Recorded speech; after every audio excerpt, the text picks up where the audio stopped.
महादेव्या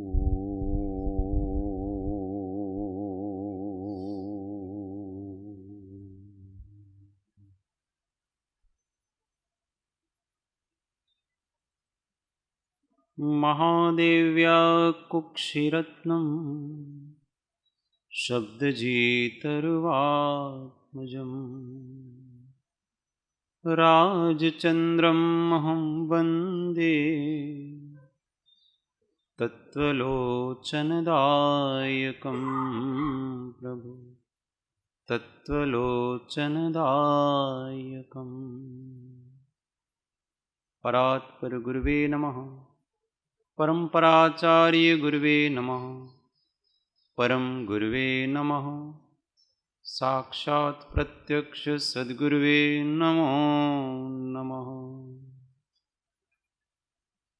अनंत अनंत भाव भेदथी भरेली भली अनंत अनंत नाय निक्षेपे व्याख्यानी गतहित हारिणी तारिणी भवाब्धि मोक्ष चारिणी प्रमाणी उपमाप्यानी जेने तमारा खवीते व्यर्थ आपवाथी निज मापाई में मानी छे। अहो राज चंद्र बाळ ख्याल नथी पामताय जिनेश्वर तणी जाणी तेणे जाणी छे गुरुराज तणी जाणी तेणे जाणी छे।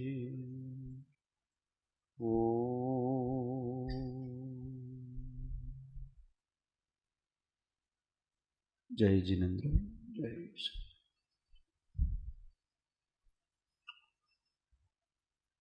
तत्व चर्चाમાં પરમ તત્વજ્ઞ શ્રીમદ રાજચંદ્ર રચિત શ્રી સદ્ગુરુ ભક્તિ રહસ્ય કાવ્ય ગાથા 16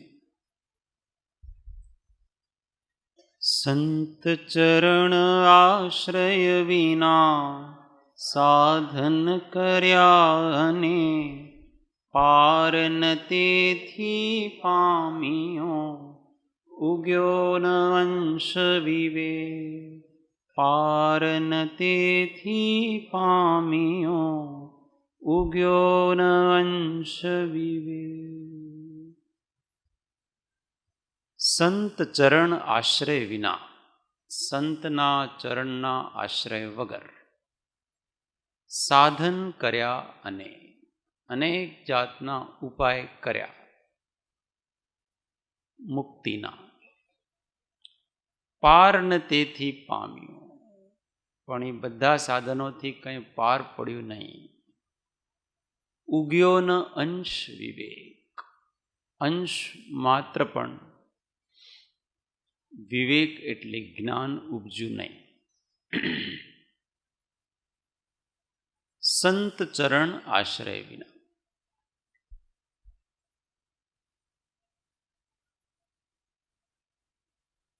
संत एटले जेनो संसारनो अंत आवी गयो छे एनु नाम संत।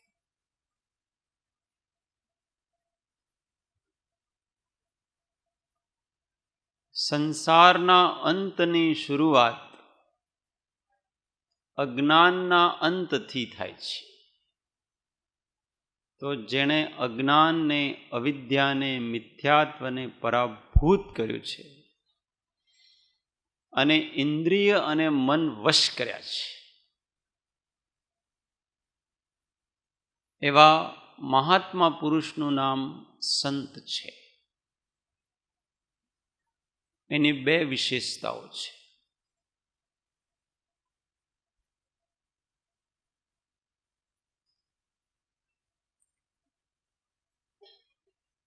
પરમ શાંત દશા અને અપક્ષપાતપણું. એટલે પોતે શાંત થઈ ગયા છે એટલે સંત છે. પોતે શાંત થઈ ગયા છે એટલે કોઈ બીજી વસ્તુ જોઈતી નથી, એટલે એમને પક્ષપાત નથી.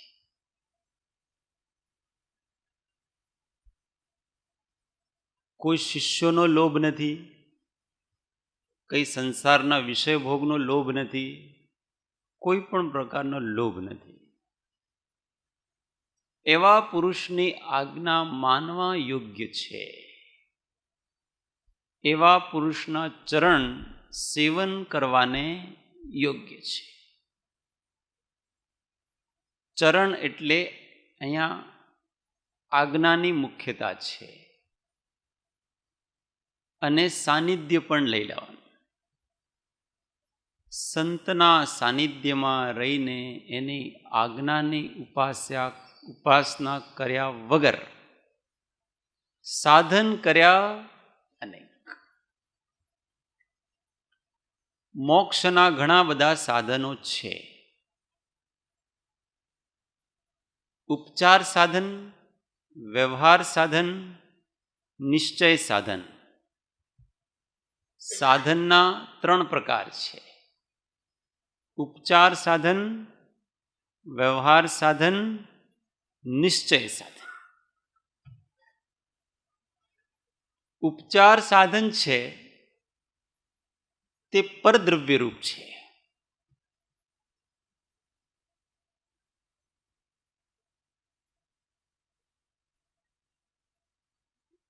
ભગવાનની ભક્તિ, શાસ્ત્ર, ઉત્તમ સહનન, આ બધી વસ્તુઓ એના અંદર આવી જાય છે. વ્યવહાર સાધન છે તે સ્વદ્રવ્ય રૂપ છે, પણ વિકલ્પાત્મક છે. આત્માનો મૂળ સ્વભાવ નથી. મહાવ્રત, સમિતિ, ગુપ્તી, ઘણા પ્રકારના તપ ઇત્યાદિ આ બધા છે તે વ્યવહાર સાધન છે. અને નિશ્ચય સાધન જે છે એ આત્માનો પરિશુદ્ધ સહજ ભાવ છે. આવા 3 પ્રકારના સાધન છે.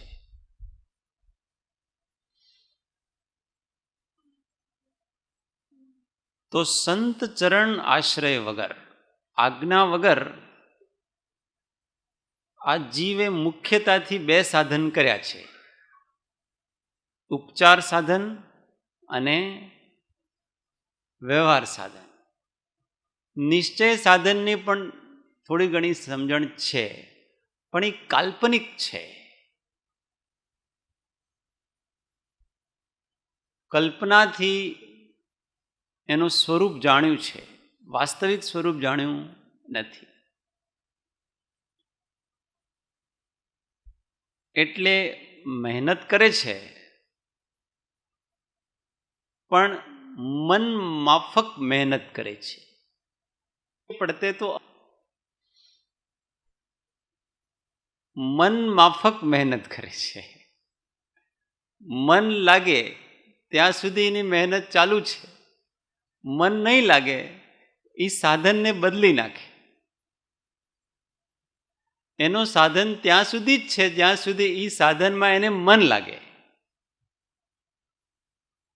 મન નહીં લાગે પછી સાધન છોડી દે.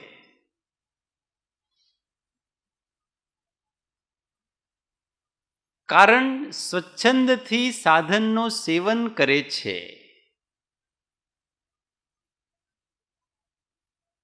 આ મોક્ષ માર્ગમાં સૌથી મૂળભૂત અંદરનો અંતરંગ શત્રુ કોઈ વસ્તુ છે તો સ્વચ્છંદ છે. અંતરંગ સ્વચ્છંદ સમજમાં આવવો ઘણો અઘરો છે. બહારનો સ્વચ્છંદ તો સમજમાં આવી જાય, અંદરનો સ્વચ્છંદ જે છે, ઘણીવાર તો બહારથી આજ્ઞામાં રહેતો હોય એનો પણ અંતરંગ સ્વચ્છંદ હોય. ગુરુની જે આજ્ઞા ગમે એનું પાલન કરે, નહીં ગમે એનું પાલન નહીં કરે. આજ્ઞામાં પણ ગમો અને અણગમો છે.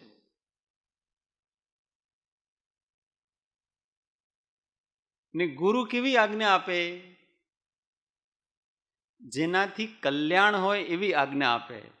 તમને ગમે અથવા નહીં ગમે એ વસ્તુ ગૌણ છે.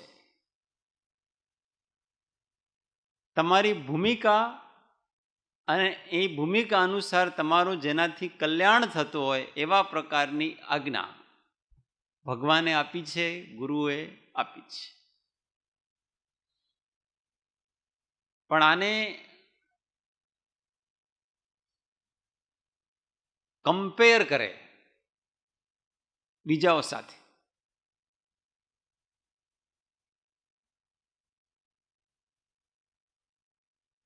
કોઈને 4 મહિનાનો ઉપવાસ કરવાનું કે મહારાજ, કોઈની કે તારે એક કે નથી કરવાનું. કોઈને કંઈક બીજી સાધના બતાવે, કોઈકને બીજી સાધના બતાવે છે. તમે ઘણા ભજન ગાઓ છો, હવે કે તમે ભજન બંધ કરો. ઘણા ગાયા ભાઈ, થોડું તત્વજ્ઞાન શીખો. ને એમાં વિકાર દેખાય તો બધું બંધ કરો. માયાજાળ તમારી, ભક્તિમાં લાગો.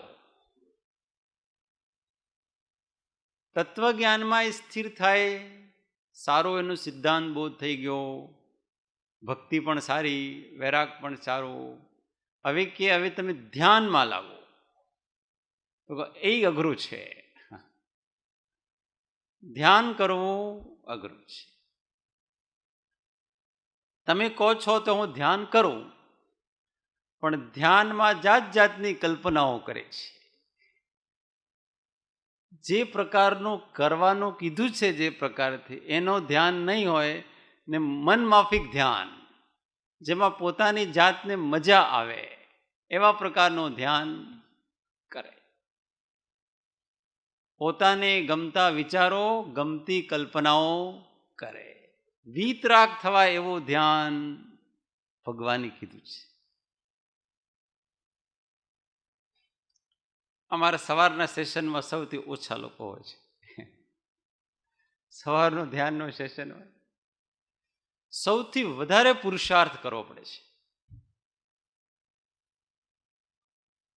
કેમ વધારે પુરુષાર્થ કરવો પડે?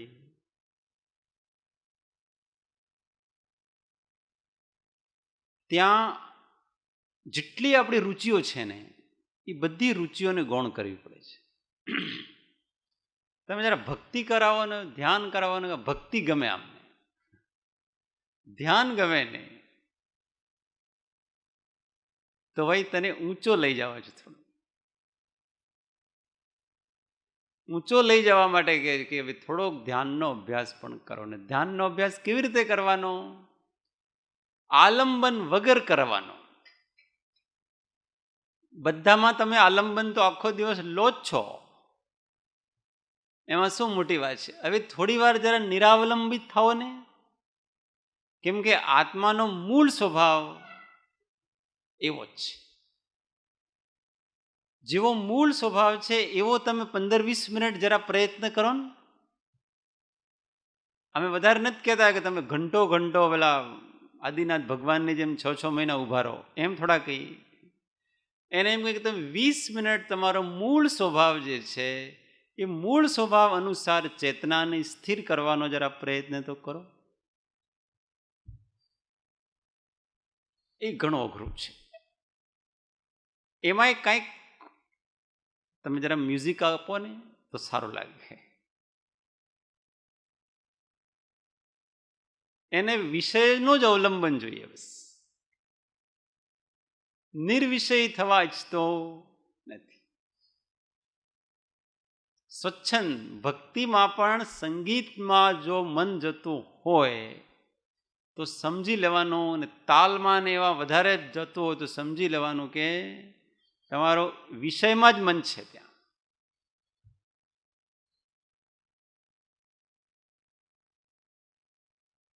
ગુરુદેવે ભક્તિ કરવાનું કીધું,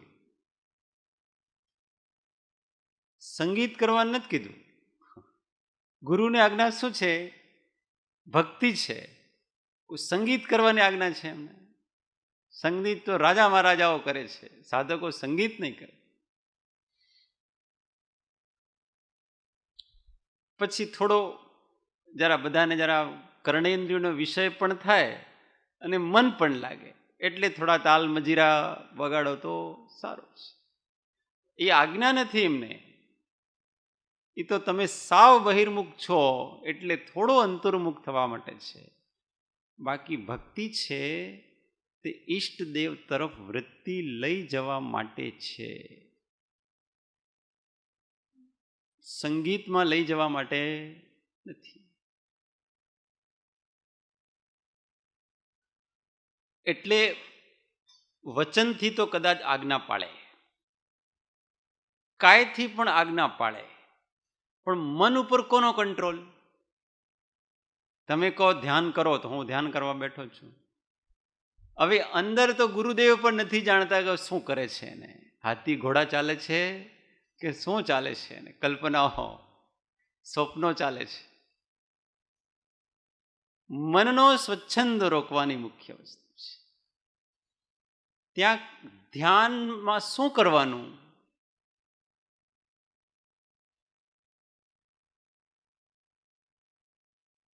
તમે ધ્યાન કરાવો છો ને તો આમ એક જ વસ્તુ ઉપર વધારે હોય છે. ધ્યાન અનેક પ્રકારના હોતા જ નથી.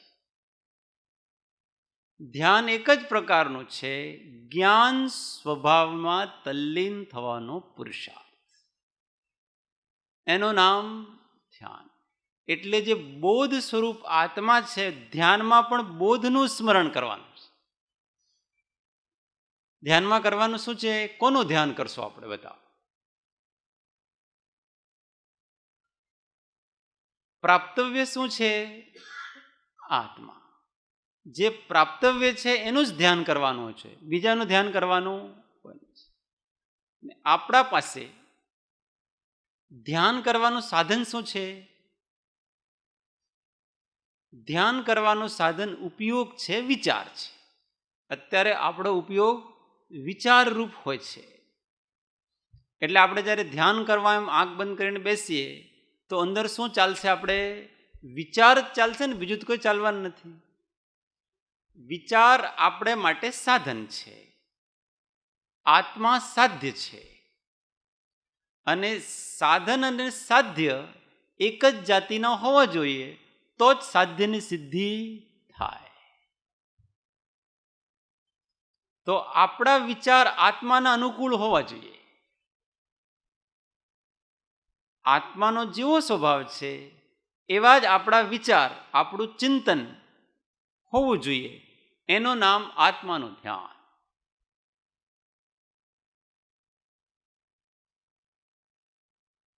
એટલે ત્યાં કોઈ બીજી વસ્તુ ઉપર તો એકાગ્રતા કરવાની જ નથી.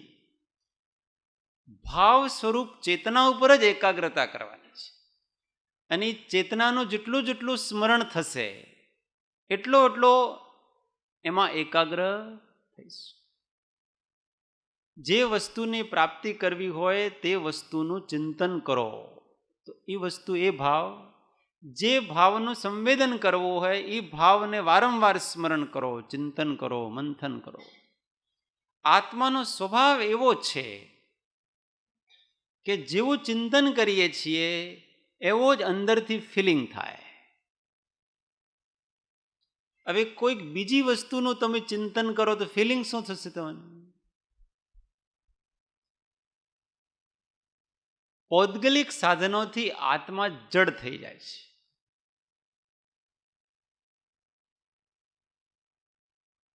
એટલે ભગવાને તો ધ્યાનના 4 જ પ્રકાર બતાવ્યા છે, બીજા કોઈ પ્રકાર વિતરાગદેવ બતાવ્યા નથી. આ તો જગતના લોકોએ નવી નવી પદ્ધતિઓ કાઢી છે. કોઈ પ્રાણાયામ કરે ને, કોઈ શ્વાસને ખેંચે છે ને ઉપર કરે છે ને, તમે આ અનુપ્રેક્ષા કરો ને પેલી અનુપ્રેક્ષા કરો. પણ ભગવાનના શાસનમાં તો આવા કંઈ ધ્યાનના પ્રકાર બતાવ્યા નથી. ભગવાનના શાસનમાં તો ધર્મ ધ્યાન કીધું છે. એમે તત્વ વસ્તુ સ્વભાવનું ચિંતન કરવાનું કીધું છે, બધા પ્રકાર. એ છોડીને બીજી વસ્તુ ઉપર આપણે ચિત્ત લગાવીએ તો ઉપયોગ પૂદગલમય થાય છે. પૂદગલનું ચિંતન કરવાથી ઉપયોગ પૂદગલમય નથી થતો, પણ ઉપયોગને પૂદગલ ઉપર સ્થિર કરવાથી ઉપયોગ પૂદગલમય થાય છે. ભાવ સ્વરૂપ આત્મા અંતર ધ્યાન થઈ જાય છે. એટલે રાગ દ્વેષની નિવૃત્તિ કરવા માટે તત્વચિંતન કરો, એનું નામ ધ્યાન છે. આ જીવને એના મરજી અનુસાર કરવું છે. એટલે અંદર તો મને મરજી આવે એવું કરો ને, જીવી ગમે એવી કલ્પના કરે. સંત ચરણ આશ્રય વિના સાધન કર્યા એવા ધાન આ જગતના જીવોએ આપણે અનંતી વાર કરી ચૂક્યા છીએ. જ્ઞાન વગરનું ધ્યાન તે માત્ર કર્મબંધનું કારણ છે, તરંગ રૂપ છે. વસ્તુ સ્વભાવની જ્યાં સુધી પકડ નહીં હોય, તમે ઉપયોગને એકાગ્ર કરો કેવી રીતે? એટલે વસ્તુ સ્વભાવનું વારંવાર ચિંતન. જે પદાર્થો ખાલી આત્માનું ધ્યાન નહીં થાય તો ષડદ્રવ્યનું ચિંતન કરો. ષડદ્રવ્યનું ચિંતનમાં બોર થાય તો સપ્ત તત્વનું ચિંતન કરો. એમાં આખી દ્વાદશાંગી છે. એનાથી બીજે જતા નહીં, એનાથી આગળ જઈએ એટલે સંસારમાં ફસીએ. તો આવા પ્રકારના સાધન ભગવાને સ્વચ્છંદ તોડવા માટેની આજ્ઞા છે. આજ્ઞા અનુસાર કાયની પ્રવૃત્તિ, આજ્ઞા અનુસાર વચનની પ્રવૃત્તિ, આજ્ઞા અનુસાર મનની પ્રવૃત્તિ. આપણી સોચ વિચાર ગુરુ આજ્ઞા અનુસાર, જીન આજ્ઞા અનુસાર ચાલવી જોઈએ. વિપરીત સોચ નહીં, સમ્યક સોચ.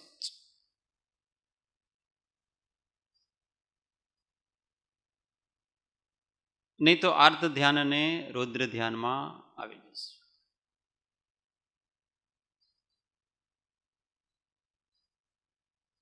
આપણે જુદા જુદા પ્રકારના અભ્યાસથી, સંસ્કારથી જીવો આવ્યા છે.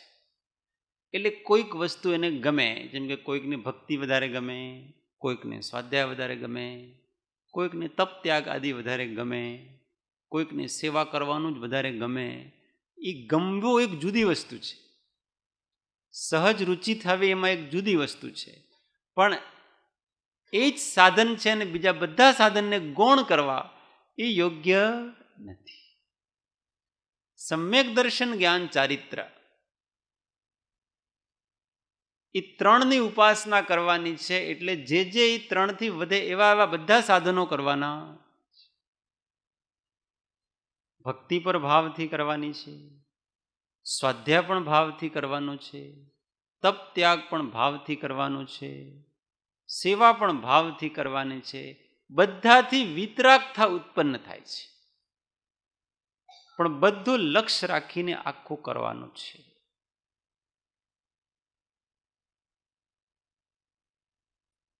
પણ કે અમે બધું કરીએ છીએ,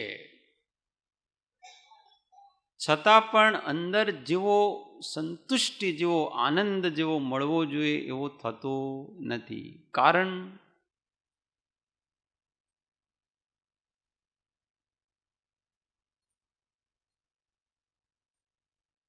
મનમાં જો વિરોધી ભાવોથી મન અત્યંત સંક્રમિત હોય તો કોઈ પણ સાધન ફળ આપે નહીં. વિરોધી ભાવોથી, પરસ્પર વિરુદ્ધ ભાવોથી જ્યાં સુધી મન સંક્રમિત છે ત્યાં સુધી બધું સાધન કરો ને ઉપર ઉપર તમને એમ લાગશે કે હું ગાઉં છું, પણ ઉપર ઉપર જ ગવાય છે. સાંભળો છો પણ ઉપર ઉપર જ સંભળાય છે. ધ્યાન પણ કરો છો પણ એ ઉપર ઉપર જ થાય છે.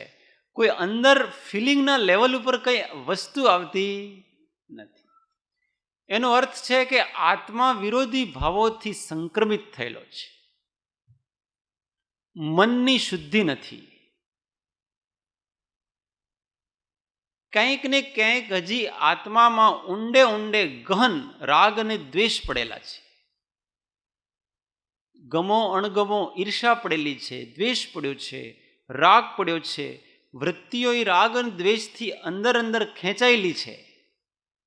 ઉપયોગ અવ્યક્ત રૂપથી એમાં તન્મય છે. એટલે આપણે બુદ્ધિપૂર્વક બીજામાં લગાવવામાં જઈએ તો જેવો લાગવો જોઈએ લાગતો નથી, કેમ કે ત્યાં ખેંચી રાખ્યો છે અંદર. જગતની વાસનાઓ રાગ દ્વેષે એને ખેંચી રાખ્યો છે બરાબર. ઊંડે ઊંડે કંઈક બીજી રુચિઓ પડી છે આજે. એટલે સર્વપ્રથમ ધ્યાનનો જેને અભ્યાસ કરવો હોય, સમાધિની પ્રાપ્તિ કરવી હોય, એને અપૂર્વ અંતર સંશોધન આ કરવું આવશ્યક છે કે મારો ઉપયોગ ક્યાં રોકાયેલો છે. સાધન કરવામાં તથારૂપ જય નથી થતો એનો અર્થ એમ છે કે ક્યાંક અટકાવ છે, ક્યાંક મારો ઉપયોગ રોકાયેલો છે. યા તો દેહાશક્તિ છે, અથવા આત્મામાં કંઈક અન્ય બીજી વસ્તુઓ ચાલે છે. ઘણા બધા દોષોના પ્રકાર છે. એ અંતર સંશોધન કરો કે મારે ભીતરથી પ્રફુલ્લિતતા, શાંતિ, આનંદનો ઝરણો કેમ ફૂટતો નથી. સુખ અંદર છે એ તો બધાને ખ્યાલ છે ને. અને જ્યારે આપણે સાધન વગરના થઈ જઈએ ત્યારે આપણને સુખ મળતું નથી, એ પણ નક્કી છે. આપણું સુખ કોઈક ને કોઈક સાધનના અવલંબનથી છે.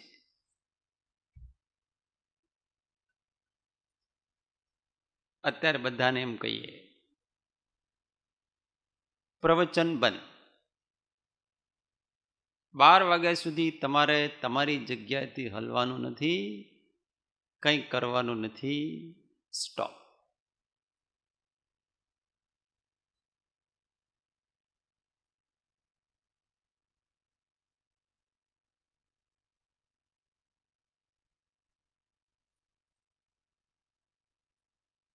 બે 5 મિનિટ જરા ચાલે, પછી કંઈક બોલો ને. પછી ધ્યાનમાં એવું હોય અમારે સ્વતંત્ર ધ્યાન થાય ને, કોઈક તમે કમેન્ટ્રી કરો તો એના આધાર ઉપર ધ્યાન થાય. સારું છે, ભૂમિકા અનુસાર બધી વસ્તુઓ હોય છે, યોગ્ય પણ છે.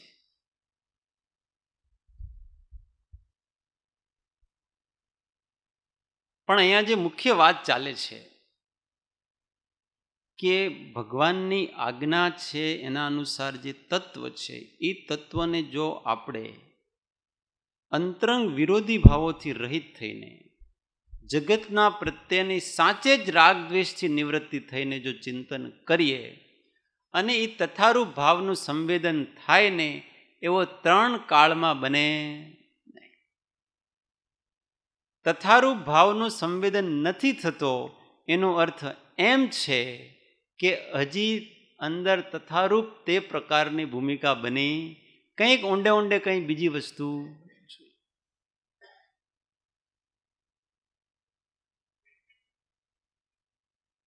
માં દીકરાને 5 વર્ષ પછી જુએ અને જોઈને એને વાત્સલ્ય ભાવ, પ્રેમ ભાવ ઉમડતો નથી, એનો અર્થ શું છે? યા તો એની માં નથી, અથવા પેલો એનો દીકરો નથી. બંનેમાં એક વસ્તુ છે. સામે દીકરો છે અને સામે માં છે, અને એને જોઈને તથારૂપ ભાવ પેદા નહીં થાય એવું કેવી રીતે બને? 3 કાળમાં બને નહીં. એમ તથારૂપ બોધ હોય ને તથારૂપ ભૂમિકા હોય અને તે ભાવનું સંવેદન નહીં થાય, એ કેવી રીતે બને? 3 કાળમાં બને એવી વસ્તુ નથી.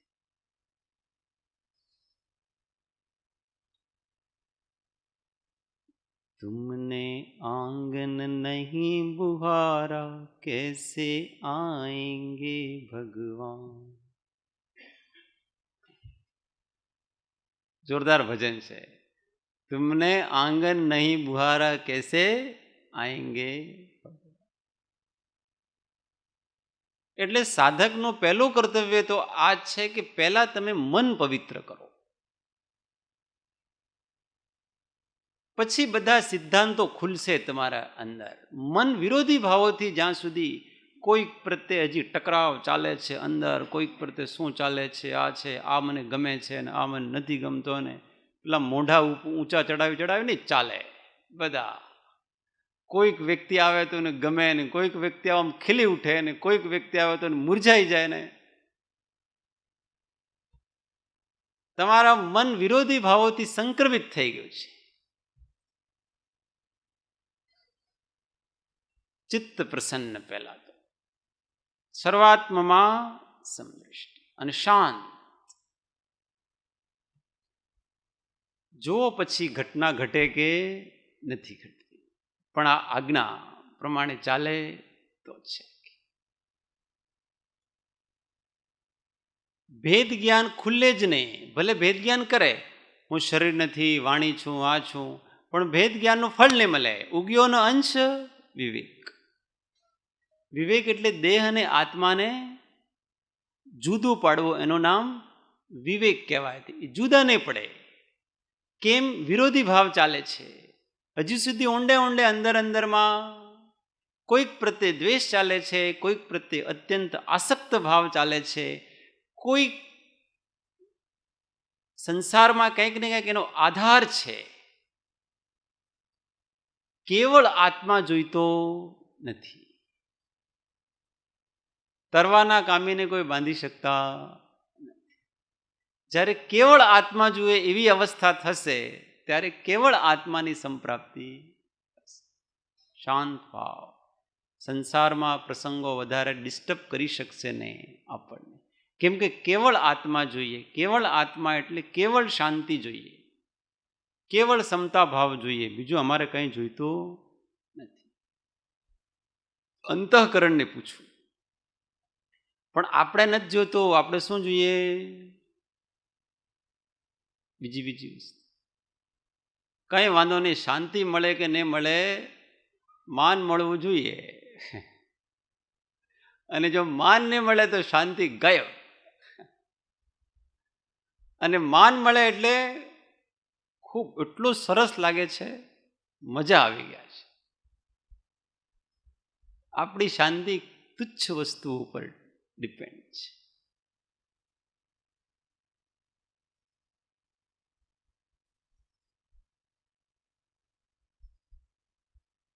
આપણે થોડો ઘણો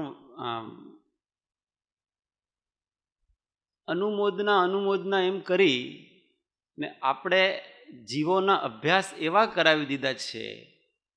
હું સાચું કહું છું, ભલે કડવી વાત લાગશે તો આખી, પણ આપણે ઘણીવાર ઓવર અનુમોદનાઓ કરી છે.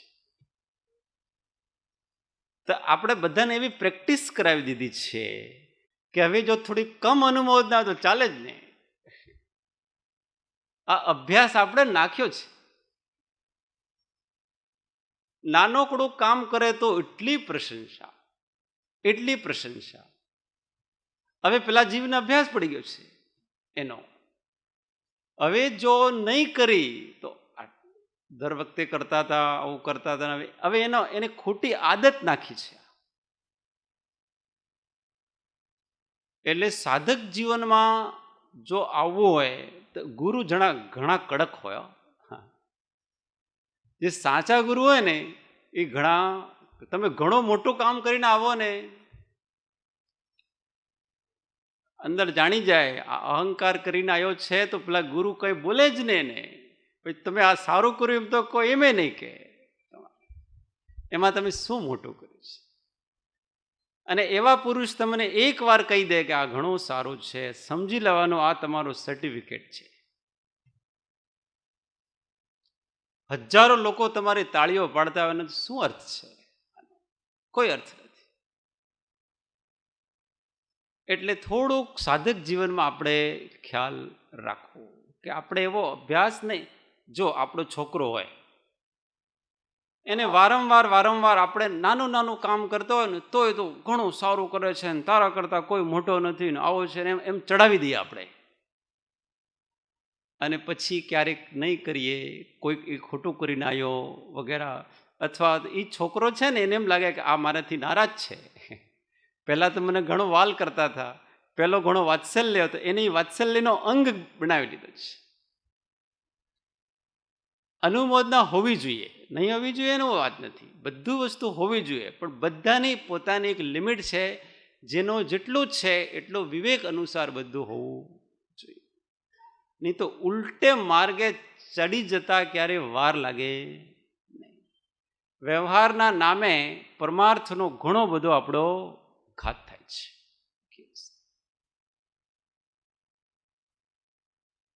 એટલે અનુમોદના કરવાની ના નથી, બધાને અનુમોદના કરવાની છે, બધાને, પણ વિવેક, બધામાં વિવેક વાપરવો આપણે.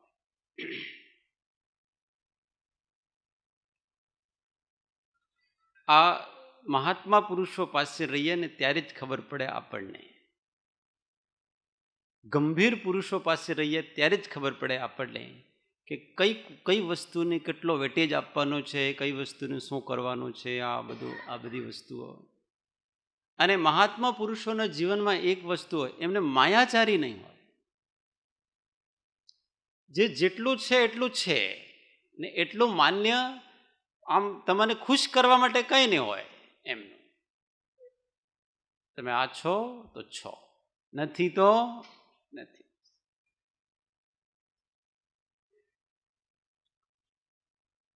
એટલે ખાસ ખ્યાલ રાખો. છતાં આપણો પુણ્યનો ઉદય હશે, આપણને ઘણા બધા લોકો માન પણ આપશે, બધું આપશે, પણ આપણું કર્તવ્ય છે હવે કે સ્વીકાર કરવો કે નહીં.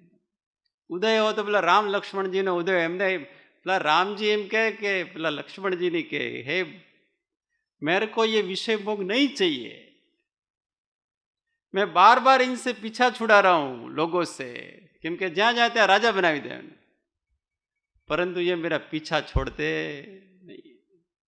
आवा निष्काम भावथी कोईक जीवનમાં સાધના કરી છે,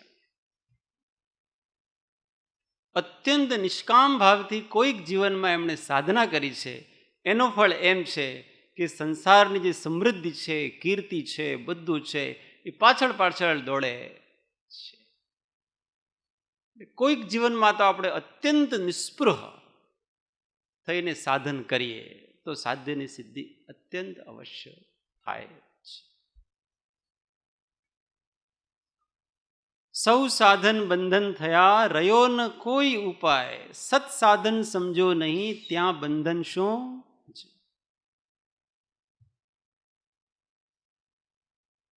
સૌ સાધન બંધન થયા,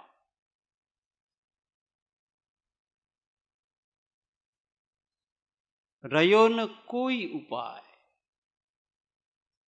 બધા સાધન છે તે બંધનરૂપ થઈ ગયા.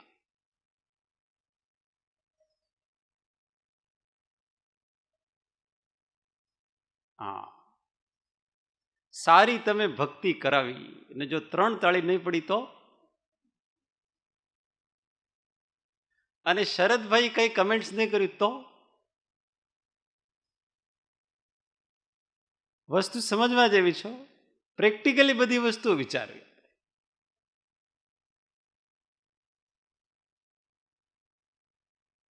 તો બધામાં ઠીક છે, મને લાગે આપણે ભક્તિમાં કઈ ગડબડ હતી. સામેવાળાને એમ લાગે કે આ લોકો તાળી નથી પાડતા, આ લોકો કોઈ કહેતાય નથી, કઈ ને ઠીક, ઘણું સારું. ઘણું સારું એટલો કહેવામાં તો પેલાને આદત પડી છે ને 3 તાળીઓની, એટલે તમે આમ ઓરલી એમ કહો ને ઘણી સારી વખત પેલાને કંઈક ગડબડ કરી મેં આખી. હવે એના ભાવ તો એ તો ભૂલી જ ગયા, એના ભાવથી નથી કરી એને બધી વસ્તુ, સામેવાળાને અપેક્ષા રાખીને બધી. તો ભક્તિ તો 2 કલાક કરી, પણ સૌ સાધન બંધન થયા. એ સામેવાળાને જ પૂછો તમે કે 1.5 કલાક હું બોલતો એના કરતા સારા વધારે હું સાંભળતો તો ભાવ સારા રહેતા.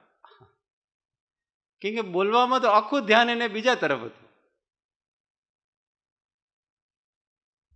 સામેવાળાને શું સારું લાગશે?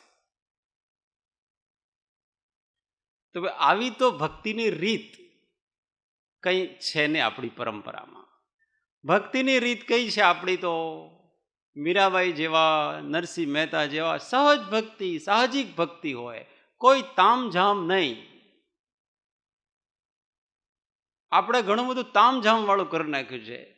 અપ્રાકૃતિક વસ્તુ, ધર્મમાં અપ્રાકૃતિકપણો આવે છે ધીમે ધીમે.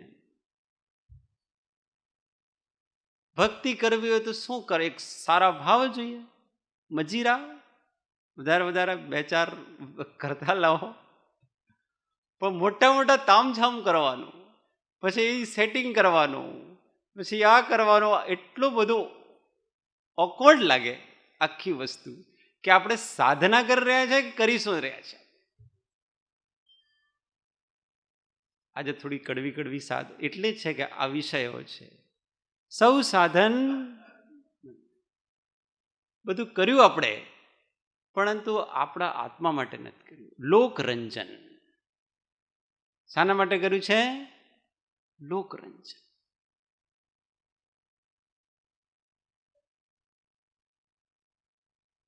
હું નથી કરવાનું એમ નથી કહેતો. આ બધો એક પક્ષ છે. આપણે દ્રષ્ટિ શું રાખવી? સાધક છીએ, આપણું લક્ષ્ય જીવનમાં આત્મજ્ઞાન, આત્મસમાધિ છે. તો આપણું જીવન એકદમ નેચરલ હોવું જોઈએ.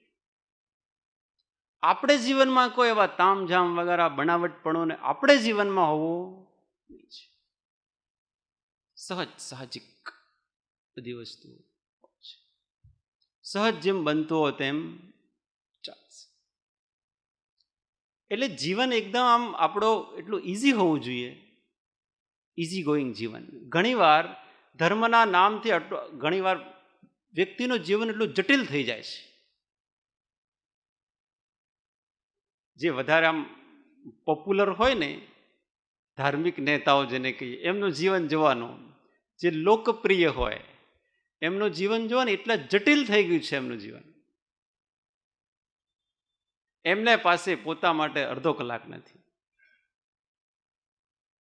એકથી એક કાર્યક્રમ છે, વિકલ્પો છે, સંકલ્પો છે, આ યોજના છે, પેલી યોજના છે, અને પછી એમ કે અમે તો જ્ઞાતા દ્રષ્ટા રહીને કરીએ છીએ. તમે શું ખાંક જ્ઞાતા દ્રષ્ટા છે? વિકલ્પોમાં જ મન ચાલ્યા કરે છે. હવે કયા જ્ઞાતા દ્રષ્ટાપણો છે એનો? જ્ઞાતા દ્રષ્ટાનું સ્વરૂપ તો ભગવાને કંઈક જુદા જ પ્રકારનું કીધું છે. અહીંયા તો એક પ્રોગ્રામ પત્યો ને બીજાની અંદર યોજના ચાલે છે. હવે આ કરવો છે, હવે પેલો કરવો છે, હવે આમ છે, પેલો છે, એટલા બધા વિકલ્પ જાળોથી મુક્ત. પેલાને પુણ્યનો ઉદય છે, એટલે એક પછી એક આખું સારો કામ બનતું જાય છે. ને પુણ્યના ઉદયમાં કોઈને, સાતાને બધાનો ઉદય હોય એટલે કોઈને અગવડ પડે નહીં. એ અગવડ પડતી નથી, એનું નામ એને એમ લાગે કે હું જ્ઞાતા દ્રષ્ટા છે. ભાઈ વસ્તુનો સ્વરૂપ સમજો. સૌ સાધન બંધન થયા, રહ્યો ન કોઈ ઉપાય. સત સાધન સમજો નહીં, ત્યાં બંધન શું જાય? ગહેરાઈથી ઘણું વિચારવું પડે સાધક જીવનમાં. સત સાધન સમજો નહીં, સાચું સાધન શું?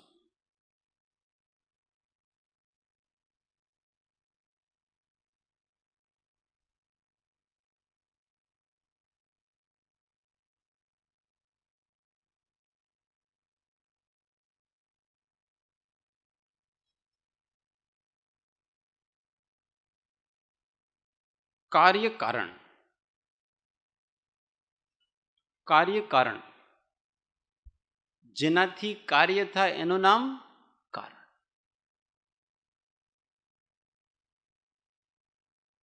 એ કારણમાં પણ એક સમર્થ કારણ હોય છે. એ કારણ બે પ્રકારના, એક નિમિત્ત અને એક ઉપાદાન. સમર્થ નિમિત્ત કારણ, સમર્થ ઉપાદાન કારણ.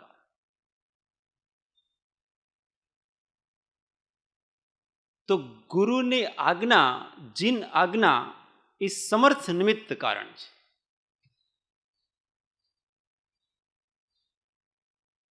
એટલે આ એક સાધન થયો નિમિત્તની અપેક્ષા. સૌ સત સાધન સમજો ને, સત સાધન. બીજા બધા સાધન નથી, આજ્ઞા એક જ સાધન છે. આજ્ઞાના જુદા જુદા પ્રકાર છે.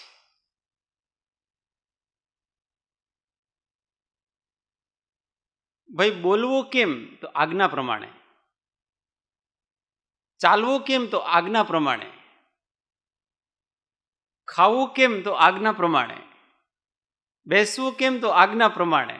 આ આજ્ઞા છે, આદેશ છે. આ જ બહિરંગ મુખ્ય સાધન છે. અને અંતરંગ જે સાધન છે તે ચિત્ત શુદ્ધિ છે. ચિત્ત શુદ્ધિ એટલે આપણો જે સહજ ચૈતન્ય ભાવ છે, ચૈતન્ય ભાવ કહો, જ્ઞાયક ભાવ કહો, જ્ઞાન ભાવ કહો, જીવત્વ ભાવ કહો, પારિણામિક ભાવ કહો, આત્મભાવ કહો, આ બધા એકાર્થવાચક શબ્દ છે. આની બરાબર પકડ, આનો બરાબર લક્ષ્ય, આ અંતરંગ સાધન છે.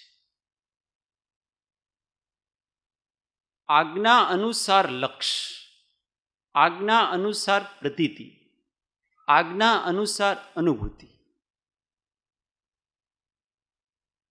આ બધું આજ્ઞા અનુસાર, પોતાની જાતથી નહીં, આજ્ઞા અનુસાર. કે જિનેન્દ્ર ભગવાને મારું સ્વરૂપ શું કીધું છે, સત્પુરુષોએ જીવનું સ્વરૂપ શું કીધું છે. મને જેમ કલ્પનાથી લાગે છે એ મારું સ્વરૂપ નથી, પણ જે દેવગુરુ ધર્મશાસ્ત્રે બોધેલું છે એવું જે મારું સ્વરૂપ છે, એનો લક્ષ્ય, એની પ્રતીતિ.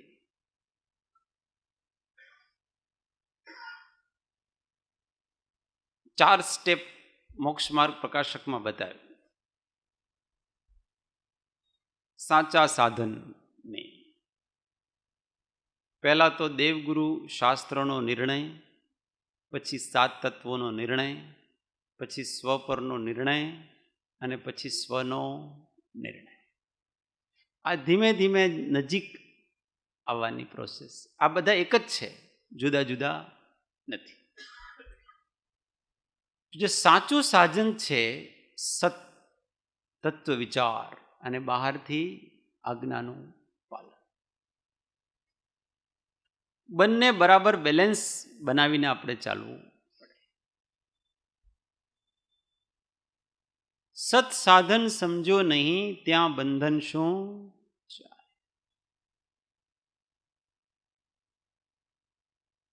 આંખ બંધ કરીને શાંતિથી બેસીને એમ વિચારવું કે સત્ય શું છે. વારંવાર શું પ્રયોગ કરવો? કે શાંતિથી નિવૃત્તિમાં બેસી અને એમ વિચારવું કે સત્ય શું છે. પછી જુઓ તમારો ઉપયોગ કેવી રીતે ચાલે. સત્યની શોધમાં ઉપયોગ ચાલશે, પણ ઈમાનદારીથી, બધા વિરોધી ભાવોથી નિવૃત્ત થઈને, બધી રુચિઓ, બધી આકાંક્ષાઓ, બધી વાસનાઓથી નિવૃત્ત થઈને શાંત ભાવે બેસીને વિચારવું કે સત્ય શું છે. કૃપાળદેવ એક જગ્યાએ લખ્યું છે કે મહાવીર જેવા તીર્થંકરાદી પુરુષોએ સંપૂર્ણ નિવૃત્તિ લઈને વારંવાર એમ વિચારતા, વારંવાર એમ આખો દિવસ શું કરતા હશે? તો વારંવાર સત્યનો વિચાર. સત્ય શું છે? સત શું છે? આ મૂળ પોઈન્ટેડ સાધના છે.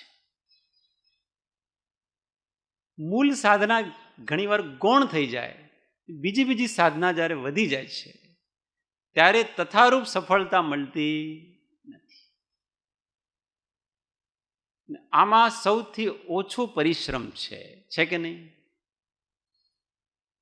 તત્વ વિચાર કરવામાં સૌથી ઓછો પરિશ્રમ છે. કોઈ સાધન ઉપર ડિપેન્ડ, અહીંયા તો મજીરાય નથી જોઈતા ને કરતાલ પણ જોઈતી નથી, કઈ નથી જોઈતું. શાંત થાઓ, મૌન થઈને વિચારો. જ્યારે મૌન આદિ નિવૃત્તિ ક્ષેત્ર સત્સંગ આદિ હોય ત્યારે જ પેલું તીવ્ર કષાય મંદ પડે છે. અને તીવ્ર કષાય મંદ પડે ત્યારે તથારૂપ પોતાનું સ્વરૂપ વિચારવાનો અવકાશ આ જીવને મળે છે.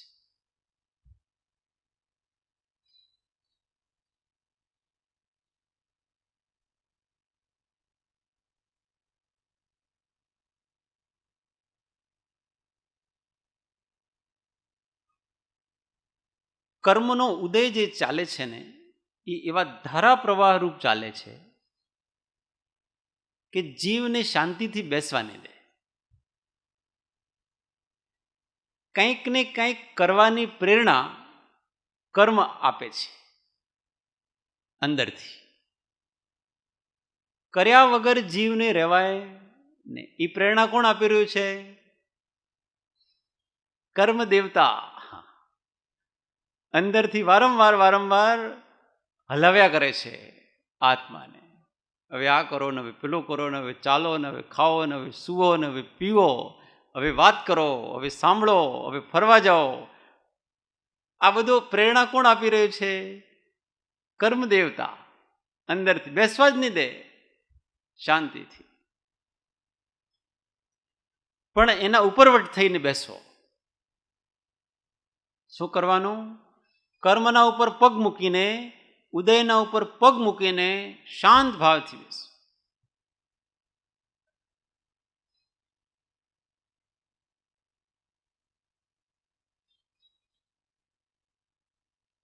પેલા રાતના એકદમ થાકી જઈએ ને,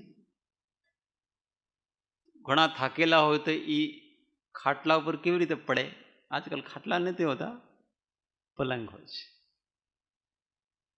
એને પેલો રાતનો જે ક્રમ કરવાનો હોય ને, જેમ કે ક્ષમાપના બોલવાની હોય વગેરે બોલીને શું, એટલે ફુરસદ ને પેલો જાય એવો સીધો સૂતા આપણે કરી લઈશું. એ ભગવાન હું ભૂલી ગયો. પણ તે સમય ઉપર કર્મના ઉપર પગ દેવાના છે. શાંત ભાવથી બેસો, વિચાર કરો કે આ થકાન શું છે. શું વિચાર કરવાનું? થકાન શું છે? કમજોરી શું છે? મન શું છે? કેમ મને એકદમ આમ પડી જવાની ઈચ્છા થાય છે? આત્મા જ્યારે શિથિલ થાય ને ત્યારે તત્વ વિચાર દ્વારા એને સહજ જાગૃત કરો. આવું કેમ થઈ રહ્યું છે? આના શું સંબંધ છે? થકાન અને આત્મા શું? કમજોરી અને આત્મા શું? ઊંઘ અને આત્મા શું? આળસ અને આત્મા શું? અપૂર્વ અંતર સંશોધન વગર વસ્તુ મળવાની. જ્યારે આત્મા શિથિલ પડે ત્યારે એને અંદરથી જગાડવા. સત્સાધન.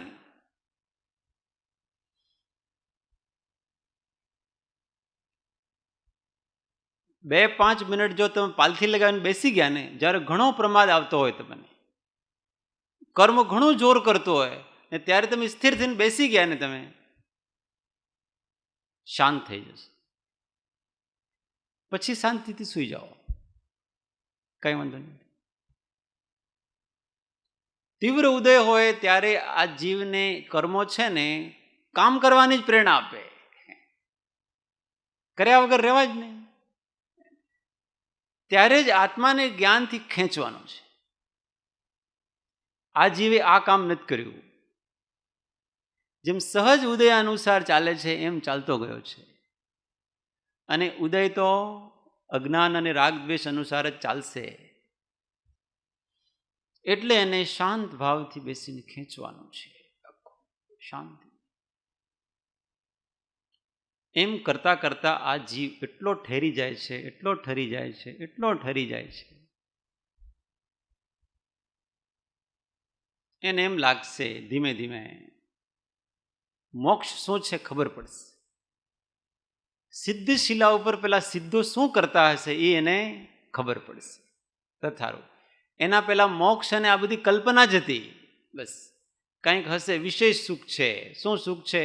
ગાથા ભૂલી જાય, અત્યંત આત્મોત્પન્ન વિષયાતીત, એ બધી. પણ એનું કાંઈ નોટ ફિલિંગ.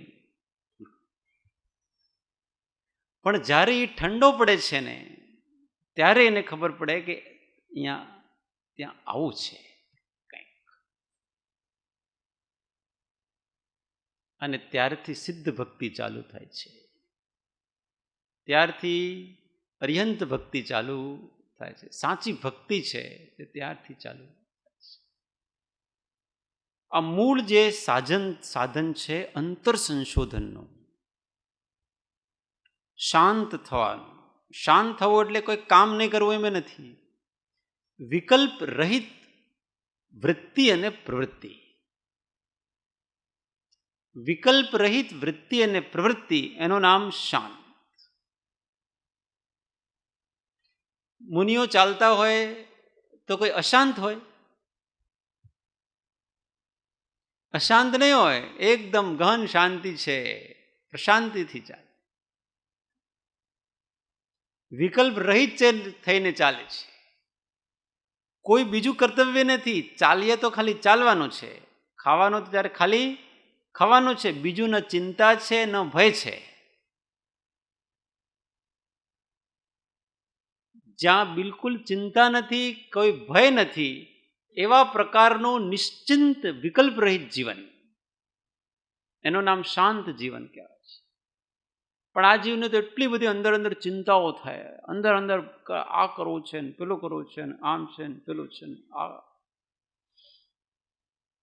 શું કરવું છે. આત્માને પૂછવાનું કે આત્મા તારો સ્વભાવ શું છે, અને જે કરવું છે એ આ જ ક્ષણે થઈ શકે કે નહીં થઈ શકે. એમ આ મૂળભૂત પુરુષાર્થ છે. આવો જે મૂળભૂત જે પુરુષાર્થ છે એને વારંવાર વારંવાર આત્મામાં સ્ફુરિત કરી અને આત્માને ઠંડો કરવો. ઘણીવાર એમ કહીએ કે આપણે શાંત થવું જોઈએ, શાંત થવું જોઈએ, તો વ્યક્તિ પ્રવૃત્તિને બાધારૂપ ગણી લે છે.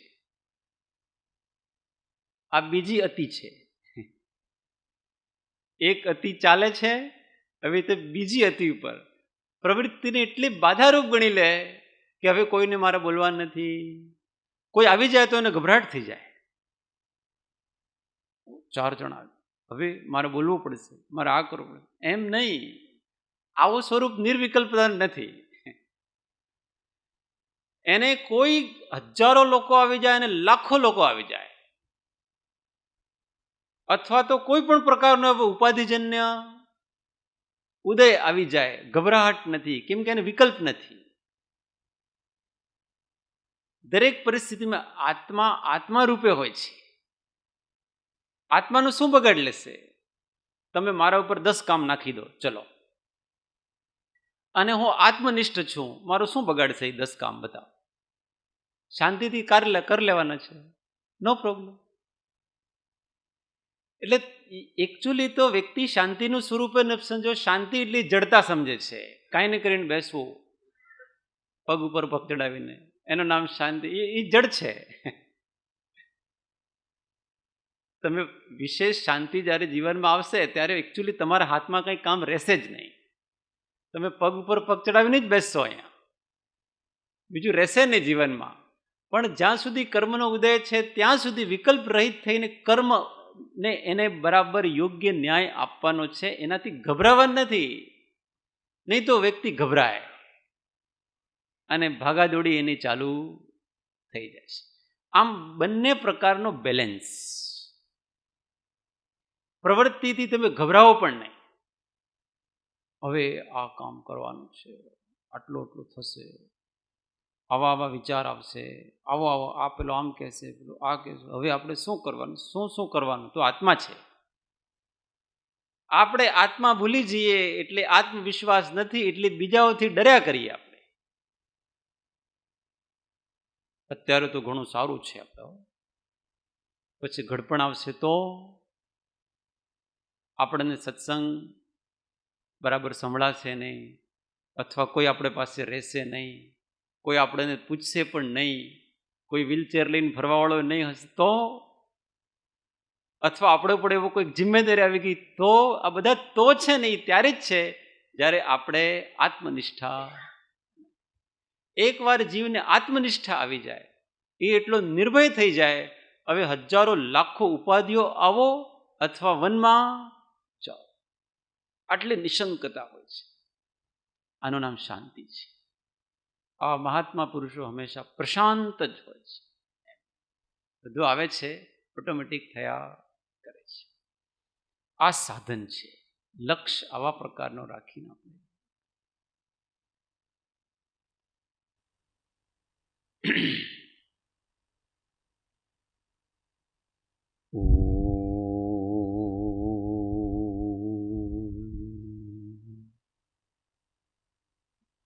સુખધામ અનંત સુસંત છે, દિન રાત્ર રહે ધ્યાન, પર શાંતિ અનંત સુધામય, પ્રણમો પદ તે વર્તે જય. ઓ પ્રણમો પદ તે વર્તે જય. સદ્ગુરુ પરમ કૃપાળુ ત્રિલોકનાથ કી જય. સબ સંતન કી આનંદ ઘન. ઓ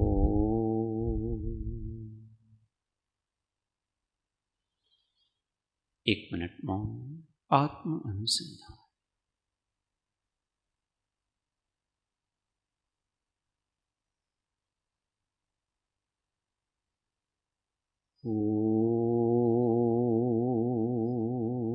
શાંતિ શાંતિ શાંતિ.